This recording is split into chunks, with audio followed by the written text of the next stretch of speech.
بسم الله الرحمن الرحيم.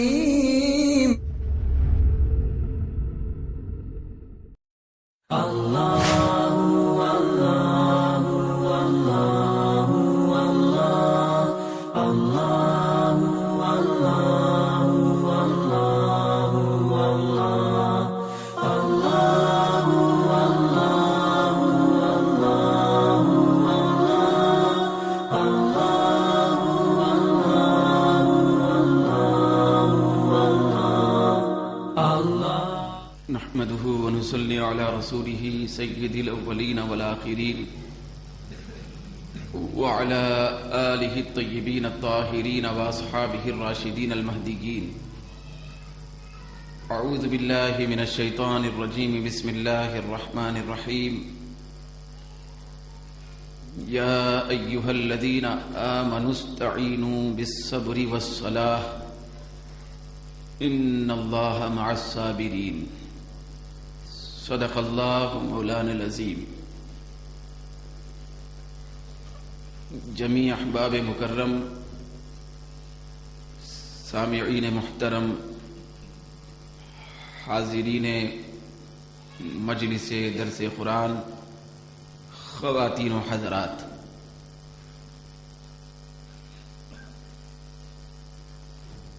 قرآن مجید کے جو کلمات مقدسہ آپ کے سامنے پڑھنے کی سعادت حاصل ہوئی، یہ اپنے اندر کچھ اس طرح مفہوم رکھتے ہیں کہ اللہ رب العزت نے ارشاد فرمایا، اے ایمان والو تم صبر اور نماز سے مدد طلب کرو، بے شک اللہ تبارک و تعالی صبر کرنے والوں کے ساتھ ہے۔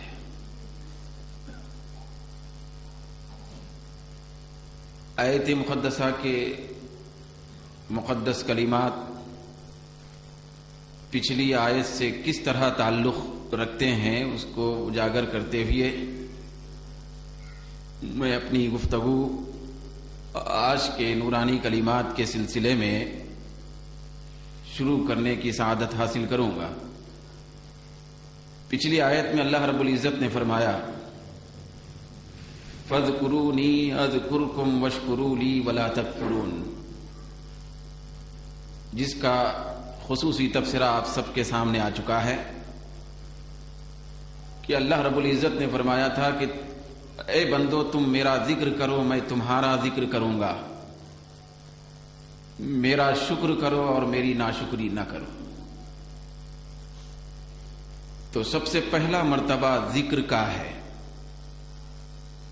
دوسرا مرتبہ شکر کا ہے، تیسرا مرتبہ صبر کا ہے۔ بندہ ذکر کے دروازے میں داخل ہو کر شکر کے محل میں پہنچ جاتا ہے، پھر اس کے بعد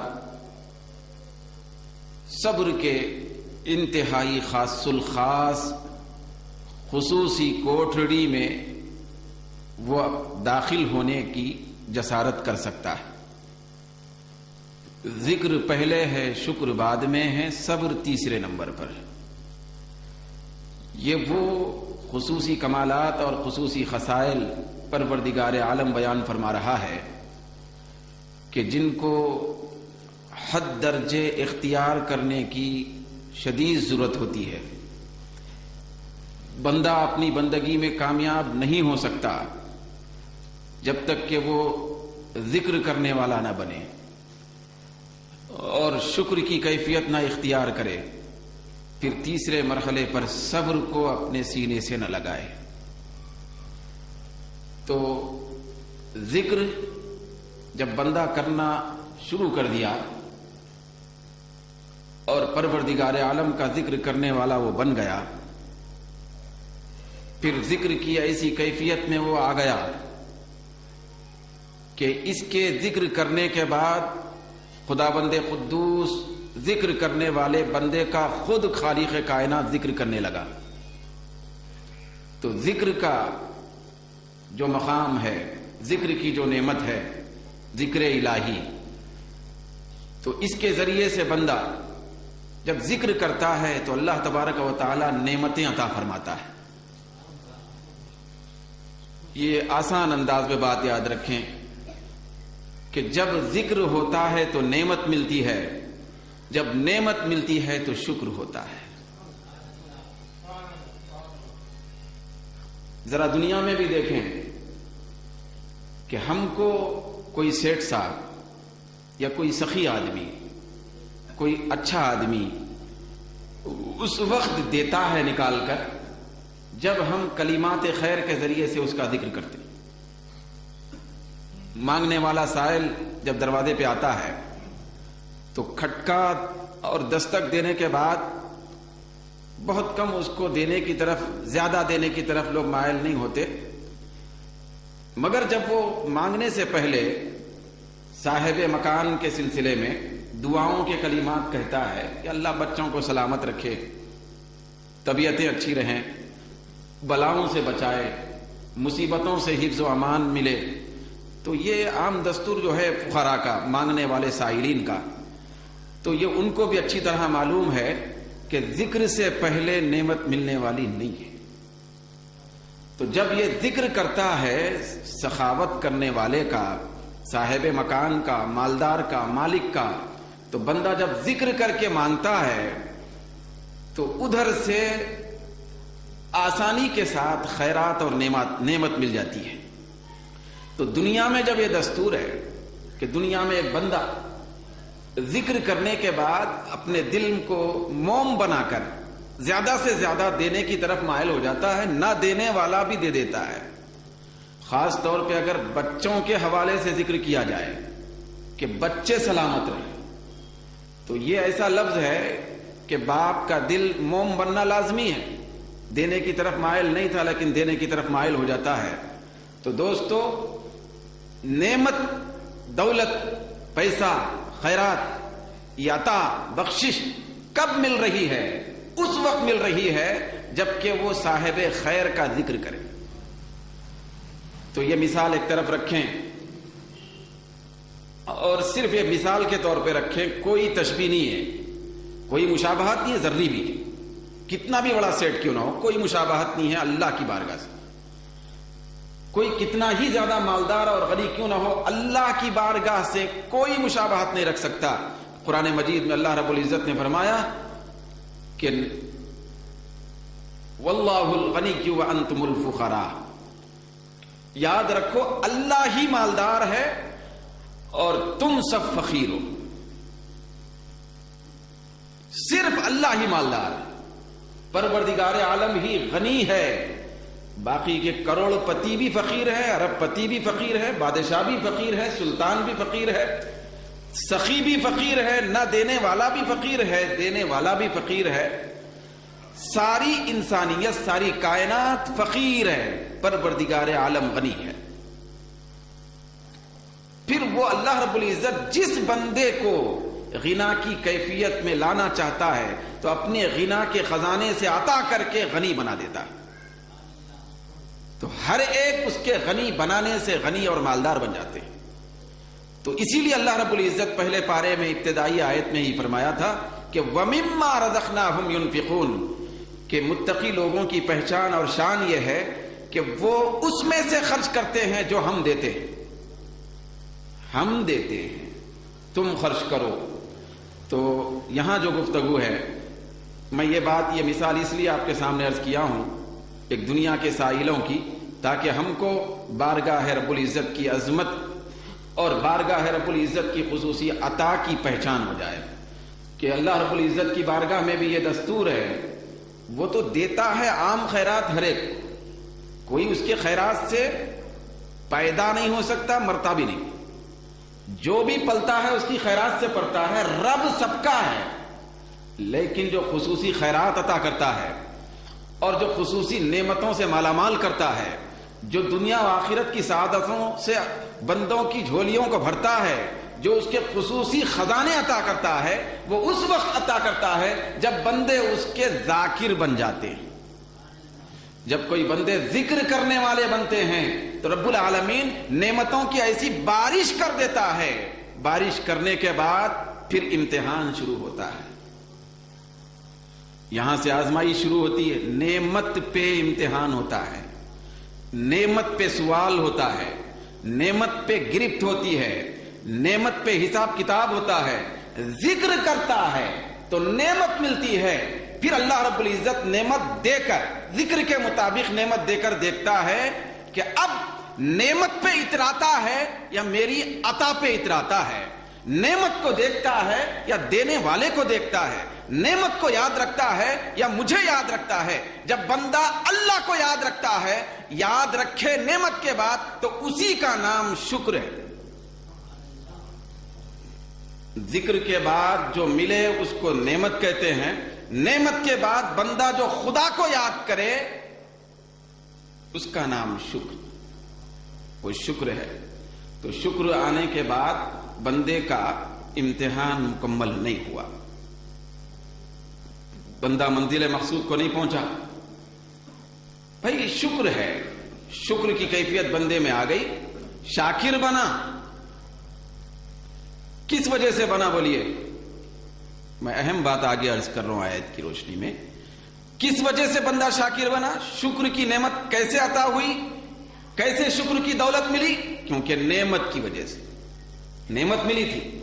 تو شکر کرنے والے بندے کے ساتھ کیا ہے؟ کیوں شکر کر رہا ہے؟ نعمت ہے بھائی، انعام ہے، عطا ہے، پروردگار عالم کی بخشش ہے۔ تو بندہ شکر کی حالت میں بھی نعمت کے ساتھ رہتا ہے، نعمت کے ساتھ رہتا ہے۔ لیکن اس سے آگے بھی ایک اور مرحلہ ہے جس کو صبر کہتے ہیں۔ اللہ رب العزت اس آیت میں فرماتا ہے جو بندہ ذکر کے ذات سے نکل کر شکر میں آتا ہے تو تب نعمت کے ساتھ ہوتا ہے، لیکن جب صبر میں داخل ہوتا ہے میرے ساتھ ہوتا ہے۔ یہ آگے آئے، یا ایھا الذین آمنوا استعینوا بالصبر والصلاۃ، اے ایمان والو تم صبر اور نماز کے ذریعے سے مدد مانگو، ان اللہ مع الصابرین، کیونکہ اللہ صبر کرنے والوں کے ساتھ ہے۔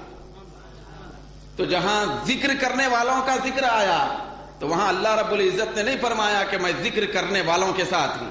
جہاں شکر کا ذکر آیا وہاں نہیں فرمایا کہ اب بندہ شکر میں آ گیا تو میں شکر کرنے والے کے ساتھ ہوں۔ لیکن اللہ رب العزت جیسے ہی صبر کا ذکر فرماتا ہے تو صبر اتنی بڑی نعمت ہے، صبر اتنی بڑی اللہ رب العزت کی طرف سے ملنے والی ایک دولت ہے۔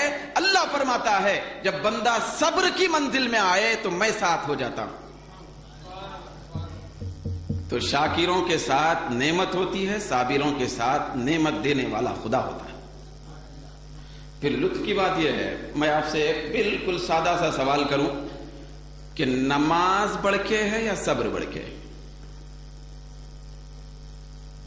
بھئی نماز کا درجہ بڑھ کے ہے یا صبر کا درجہ ہے؟ لازمی بات ہے کہ نماز بہت بڑی عبادت ہے، ساری عبادتوں میں سب سے بہترین عبادت ہے، افضل العبادات۔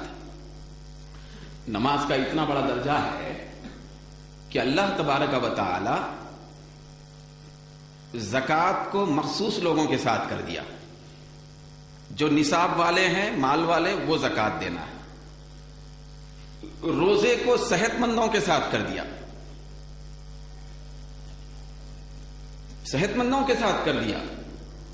پھر حج کو صاحب استطاعت لوگوں کے ساتھ کر دیا، مگر نماز کو ہر ایک کے ساتھ کر دیا۔ آپ کے پاس مال ہے تو بھی نماز پڑھنا ہے، مال نہیں ہے تو بھی نماز پڑھنا ہے۔ مال نہیں ہے تو زکوٰۃ نہیں دینا ہے، مال نہیں ہے تو حج نہیں کرنا ہے، لیکن مال نہیں ہے تو نماز تو پڑھنا ہی ہے۔ اچھا بیمار ہیں، نہیں بیمار ہیں تو بھی نماز پڑھنا ہی ہے، اشارے سے پڑھو۔ تو نماز اتنی بڑی اونچے درجے کی عبادت ہے کہ اللہ تبارک و تعالیٰ اس نماز کو سب کے ساتھ لگا دیا۔ اتنے بہترین عمل کو آپ صبر سے کم نہیں بول سکتے۔ بہت بڑا عمل ہے، لیکن قرآن بتاتا ہے، قرآن کی ترتیب بتاتی ہے اتنا بڑا عمل نماز ہے، لیکن اللہ رب العزت نے یہاں نہیں فرمایا قرآن کی آیت، جبکہ نماز کا بھی ذکر ہو رہا ہے صبر کے ساتھ۔ اللہ فرماتا ہے کیا فرماتا ہے؟ یا ایھا الذین آمنوا استعینوا بالصبر والصلاۃ، کہ اے ایمان والو تم صبر سے مدد مانگو، صبر کا ذکر آیا، والصلاۃ اور نماز کا سے مدد مانگو، نماز کا ذکر آیا ہے صبر کے ساتھ، لیکن ذکر میں صبر کے ساتھ نماز کا ذکر آیا، لیکن اللہ رب العزت جب ساتھ رہنے کی بات فرمایا تو اللہ نے یہ نہیں فرمایا آگے ان اللہ مع المصلین، بے شک اللہ نماز پڑھنے والوں کے ساتھ رہتا ہے، بلکہ اللہ نے فرمایا ان اللہ مع الصابرین، بے شک اللہ صبر کرنے والوں کے ساتھ رہتا ہے۔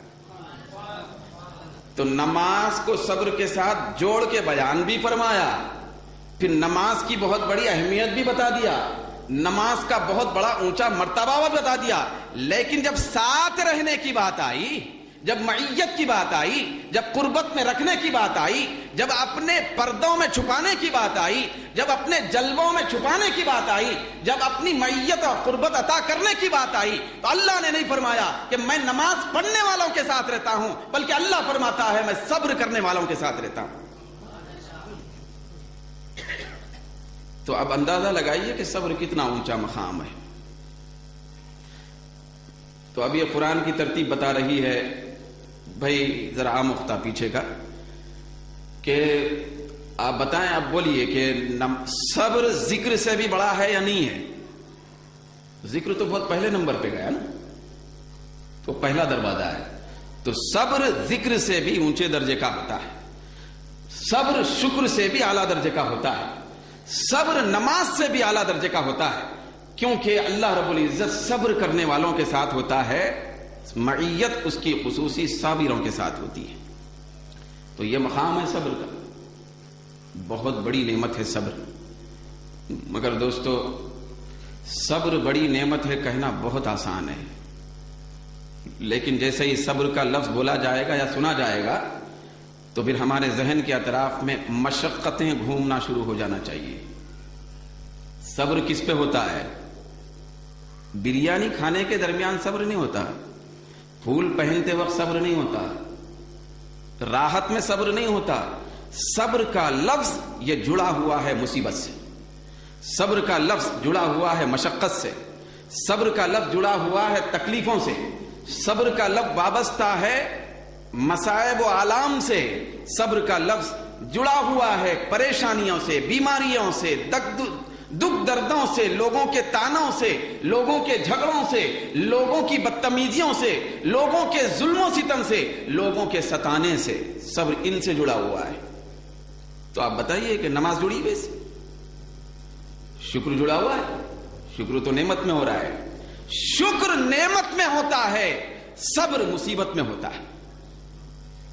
تو اس لیے اللہ رب العزت فرماتا ہے، بہت سارے ایسے بندے ہوتے ہیں، یہ بتانا چاہتا ہے، بہت سارے ایسے بندے ہوتے ہیں جو ذاکر بنتے ہیں پھر معاملہ ختم ہو جاتا ہے، بہت سارے ایسے بندے ہوتے ہیں جو شکر کی دہلیز تک پہنچ کر واپس ہو جاتے ہیں، بہت سارے ایسے بندے ہوتے ہیں جو نماز کے مصلے تک پہنچ کر مسترد ہو جاتے ہیں، لیکن جو صابر ہوتے ہیں اللہ رب العزت ان کو اپنے جلووں میں بسا کر معیت اور رفاقت عطا فرماتا ہے، وہ آگے بڑھ جاتے ہیں۔ صبر والے آگے بڑھتے ہیں۔ تو یہاں پروردگار عالم صبر کو بطور خاص ذکر کر فرمایا ہے کیونکہ صبر کی اہمیت لوگوں کے سامنے واضح ہو جائے، صبر کتنا قیمتی ہے۔ اب حدیث شریف میں آتا ہے، سرکار کائنات صلی اللہ علیہ وسلم نے ارشاد فرمایا صبر کتنا قیمتی ہے، سنیں۔ سرکار نے فرمایا کہ الصبر من الایمان، صبر ایمان ہے۔ ایمان میں سے صبر کیسا ہے؟ بمنزلۃ الرأس من الجسد، بھائی ایمان کے ساتھ صبر ایسا ہی ہے جیسے جسم کے ساتھ سر ہوتا ہے۔ سارے اعمال، ذکر، شکر، عبادت، نماز، زکوٰۃ، حج، روزہ، سارے خرچے، سخاوتیں، صدقے، یہ ساری نیکیاں یہ جسد اور جسم ہیں، اور صبر یہ سر ہے۔ حدیث میں آیا صبر سر ہے، ساری عبادتیں اور نیکیاں یہ جسد ہے، جسم ہے۔ سر کے بغیر جسم قائم نہیں رہ سکتا، ہاتھ نہ رہے تو جسم رہے گا، پیر نہ رہے جسم رہے گا، کچھ اعضاء نہ رہیں آدمی سلامت رہے گا. سر نہ رہے تو آدمی کی آدمیت ختم, آدمی کا وجود ختم. تو سرکار یہ بتانا چاہتے ہیں, اے ایمان والو, اے بندو, اے میرے غلاموں, یاد رکھنا ساری خیر کی چیزیں بھی اگر تم جمع کر لیں گے, تمہارے اندر صبر کا عنصر نہیں ہوگا تو یاد رکھنا بے سر کا ایک دھڑ ہو تم, بے سر کا ایک دھڑ ہو, ایک جسم. بہت بڑا مرتبہ ہے صبر کا. تو ایک مقام پر فرمایا گیا کہ الصبر خیر کلہ, اسی لیے فرمایا گیا, سرکار نے فرمایا کہ سارا خیر صبر ہے, ساری نیکیاں صبر ہے, صبر ہی ساری نیکیاں ہیں. یہ اہمیت صبر کی بتانے کے لیے ایسا فرمایا گیا. پھر ایک بات یاد رکھیں کہ اللہ رب العزت یہاں قرآن مجید میں ترتیب میں دیکھا جائے تو صبر کا ذکر پہلے فرمایا, نماز کا ذکر بعد میں فرمایا. کیا فرمایا؟ یا ایھا الذین آمنوا استعینوا بالصبر, پہلے تم صبر سے مدد لو, والصلاۃ, اور بعد میں نماز سے مدد لو. تو صبر کا ذکر پہلے ہے, نماز کا ذکر بعد میں. کیوں؟ تو مفسرین اور عرفا فرماتے ہیں صبر جو ہوتا ہے, مختصر سا اس کا تصور یاد رکھیں سبق, کہ صبر جو ہوتا ہے اس کے اندر چھوڑنے کا تصور ہے, کوئی چیز چھوڑنے کا تصور ہے, ترک کرنے کا تصور ہے. اور نماز جو عبادت ہے یہ کرنے کا تصور رکھتی ہے. صبر کے اندر ترک کا تصور ہے. جیسے مثال کے طور پر گناہوں سے صبر کا مطلب گناہ چھوڑو, نفس کی خواہش چھوڑو, بھائی اپنے ارادوں کو چھوڑ دو, ساری لذتوں کو ترک کر دو, دنیا کی محبت چھوڑ دو, چاہتے چھوڑ دو. چھوڑنے کا تصور صبر لیا ہوا ہے اور کرنے کا تصور نماز لی ہوئی ہے. تو اللہ رب العزت یہ بتانا چاہتا ہے کہ میری نماز پڑھنے سے پہلے, نماز کے مصلی پہ آنے سے پہلے, یہ کرنے کی چیز کرنے سے پہلے جتنے چھوڑنے کی چیزیں ہیں وہ چھوڑ کے آؤ. چھوڑنا پہلے کرو, کرنا بعد میں کرو, بغیر ترک کیے کہ گناہ چھوڑے بغیر, توبہ کر کے گناہوں سے معافی مانگے بغیر, لذتوں کو ترک کیے بغیر, دنیا کی محبت نکالے بغیر, پیسے کی محبت نکالے بغیر, دل کے اندر کی خرابیاں, کینہ, کدورت, حسد, بغض, عداوت نکالے بغیر, یہ ساری خرابیاں چھوڑے بغیر نماز پڑھنے کے لیے مصلی پہ آئے تو وہ نماز آدمی کو معراج عطا نہیں کرتی. معراج وہ نماز عطا کرتی ہے جس نماز سے پہلے صبر پایا جاتا ہے, یعنی ہر قسم کی گندگی کو چھوڑنا پایا جاتا ہے, چھوڑنا پایا جاتا ہے. تو کیونکہ ہم چھوڑ کے نماز کے لیے نہیں آتے نا, تو ایک تو یہ کہ ہمارا نماز میں دل نہیں لگتا, پھر دوسری چیز یہ ہے کہ نماز اپنے کمال کو نہیں پہنچتی, نماز کا کوئی خاص فائدہ بھی نہیں ہوتا. قرآن مجید میں نماز کا فائدہ بیان کیا گیا کہ ان الصلاۃ تنہا عن الفحشاء والمنکر, بے شک نماز بے حیائیوں اور برائیوں سے روکتی ہے. روکتی ہے نا نماز, قرآن کا فیصلہ ہے, قرآن کا حکم ہے, قرآن میں آیا ارشاد ہے کہ بے شک کا لفظ بھی ہے کہ بے شک نماز برائیوں سے روکتی ہے. لیکن ہماری عادتیں بتاتی ہیں جیسے ہی نماز پڑھ کے نکلتے ہیں باہر کھڑے رہ کے جھوٹ بولتے, جیسے ہی نماز پڑھ لیے تو ہمارے سے گناہ سرزد ہوتے رہتے ہیں. تو آخر ہماری نماز گناہوں سے کیوں نہیں روکتی ہے؟ ہم نماز پڑھنے کے باوجود گناہوں کو کیوں نہیں چھوڑتے ہیں؟ اس لیے ہماری نماز بعد میں گناہوں سے نہیں روکتی ہے, اس لیے کہ نماز سے پہلے ہمارے اندر صبر نہیں پایا جاتا. یعنی لذتوں کو, محبتوں کو, ارادوں کو, اپنی خواہشات کو اور عجب کو, خود پسندی کو, گھمنڈ کو, تکبر کو, یہ ساری گندگیوں کو چھوڑنا نہیں پایا جاتا. اس لیے وہ نماز آئندہ برائیوں سے نہیں روکتی, نہیں روکتی, بالکل نہیں روکتی نماز. تو یہ ہر ایک کے ایک اصول و ضوابط ہیں. پھر ترتیب ہے صبر میں جانے کے بعد نماز کے لیے آ جاؤ.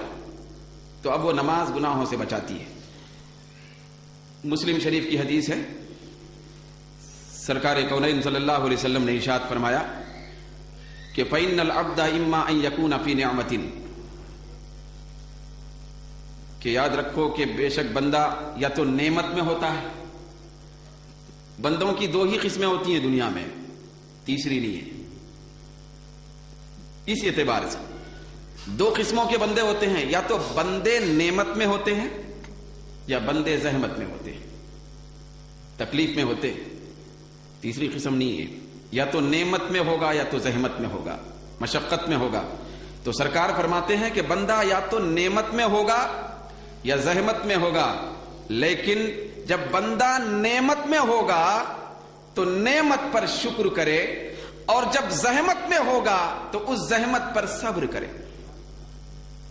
دو کیفیت میں ہوتا ہے تو بندے کے اوپر دو ذمہ داریاں ہیں، نعمت ملے تو شکر کرے اور زحمت ملے تو صبر کرے۔ یہ ابن کثیر نے بھی نقل فرمایا۔ پھر ایک حدیث میں آتا ہے عجبا للمؤمن، سرکار نے فرمایا مومن پر بہت زیادہ تعجب ہے، مومن کی زندگی پر، مومن کے فخر پر، مومن کی ذات پر بہت بڑا تعجب ہے۔ کتنا اچھا ہوتا ہے مومن، کتنا پیارا ہوتا ہے مومن۔ سرکار فرماتے ہیں لا یقضی اللہ تعالی لہ خزاء الا کان لہ خیرا، الا کان خیرا لہ، کہ مومن اس لیے پیارا ہوتا ہے، اللہ تبارک و تعالی اس کے حق میں جو بھی فیصلہ کرتا ہے تو وہ فیصلہ کسی بھی عنوان کا کیوں نہ ہو، مشقت کا ہو، راحت کا ہو، دولت کا ہو، زحمت کا ہو، مصیبت کا ہو یا آسانی کا ہو، فراقی کا ہو، تنگ دستی کا ہو، فقیری کا ہو یا مالداری کا ہو، جو بھی اللہ کا فیصلہ ہوتا ہے مومن کے لیے ہر فیصلہ خیر ہی خیر ہوتا ہے۔ کتنا پیارا ہوتا ہے مومن، یہ سرکار فرماتے عجبا للمومن، تعجب ہے مومن پر، کتنا پیارا ہے مومن۔ یہ ایمان بندے کو کتنا پیارا بنا دیا، مومن کتنا پیارا لگتا ہے کہ اگر اس کے اوپر مشقت آئے تو وہ بھی اس کے لیے خیر بن جاتا ہے، اور راحت آئے تو وہ بھی اپنے لیے خیر سمجھتا ہے۔ ہر زندگی، ہر اس کے لیے خیر کے ہیں۔ پھر اس کے بعد سرکار فرماتے ہیں کہ ان اصابتہ سرا، کہ اگر مومن کو خوشی پہنچے فشکرا، پھر وہ شکر کرے تو کانا خیرا لہ، تو اس کے لیے یہ خیر ہے۔ اور وَإِنْ أَصَابَتْهُ ضَرًّا، اور اگر مومن کے لیے مصیبت پہنچے فصبر، اور اس پر وہ صبر کرے تو کانا خیرا لہ، یہ اس کے لیے بہتر ہو جاتا ہے۔ تو ہر دو چیزوں میں مومن بہتری پہ ہے، کیونکہ وہ جب نعمت ملے تو شکر کر کے خیر حاصل کرتا ہے، جب مصیبت ملے تو صبر کر کے خیر پاتا ہے۔ لیکن مصیبت ملنے کے بعد جب صبر کرتا ہے تو خیر زیادہ ملتا ہے، کیونکہ اللہ تعالیٰ اس کو اپنا ساتھی بنا لیتا ہے، پروردگار عالم اپنے ساتھ اس کو کر لیتا ہے کہ ان اللہ مع الصابرین، بے شک اللہ صبر کرنے والوں کے ساتھ۔ تو چنانچہ ہمیں چاہیے کہ صبر کے دامن کو ہاتھ سے نہ چھوڑیں۔ صبر بہت بڑا قیمتی خزانہ ہے، صبر کے بغیر کبھی بھی کوئی بھی مومن کسی بھی درجے کی نیکی کے منصب پر فائز نہیں ہو سکتا ہے صبر کے بغیر۔ تو پروردگار عالم قیامت کے دن جو بندوں کے درجات رکھا ہے، بندوں کے درجات میں بھی صابروں کا بہت بڑا مقام رکھا ہے، بہت اونچا درجہ ہے، کہ ایک حدیث شریف میں آتا ہے کہ ہر ایک سے حساب لیا جائے گا، پھر حساب کے بعد اگر ان کو جنت ملنی ہے بھی تو حساب کے بعد جنت میں ڈالا جائے گا، لیکن اللہ رب العزت صابروں کو بغیر حساب کے جنت میں پہنچا دے گا۔ صابروں کو بغیر حساب کے جنت ملے گی۔ ارے یہ جنت بغیر حساب کے کیوں نہ ملے؟ دنیا میں جیتے جی صابروں کو خدا ملا تھا، خدا ہی مل گیا تو جنت ملنا کیا بات؟ کہاں کا حساب کتاب بھائی؟ اللہ ساتھ میں کہ ان اللہ مع الصابرین، بے شک اللہ تعالیٰ صبر کرنے والوں کے ساتھ۔ تو اب جنت یہ کوئی درجہ ہی نہیں رکھتا، کوئی معنی ہی نہ رکھتا۔ تو اسی لیے اللہ تبارک و تعالیٰ اگر وہاں حساب ان کا لیا جائے صبر کرنے والوں کا تو یہ ان کے مقام کو گھٹانا لازم آئے گا۔ بھئی ایک اعتبار سے ان کا درجہ کم کرے ایسا ہوگا کیونکہ حساب میں کھڑا کیا گا، جبکہ اللہ تعالیٰ اپنے ساتھ رکھا ہے۔ تو جنت دینے کے لیے وہ اگر کہے کہ نہیں حساب سے گزرنا ہے تو درجے میں کمی کرنا لازم آئے گا۔ تو اسی لیے اللہ تبارک و تعالیٰ میدان محشر میں سارے اہل محشر کے سامنے پروردگار عالم خصوصی طور پہ صابروں سے فرمائے گا کہ اے صابرو، حساب تم سے نہیں لیا جائے گا، تم سیدھے جنت میں پہنچ جاؤ، سیدھے جنت میں پہنچ جاؤ۔ پھر قرآن مجید میں پروردگار عالم نے ارشاد فرمایا کہ انما یوفی الصابرون اجرهم بغیر حساب، بے شک اللہ تبارک و تعالی کی طرف سے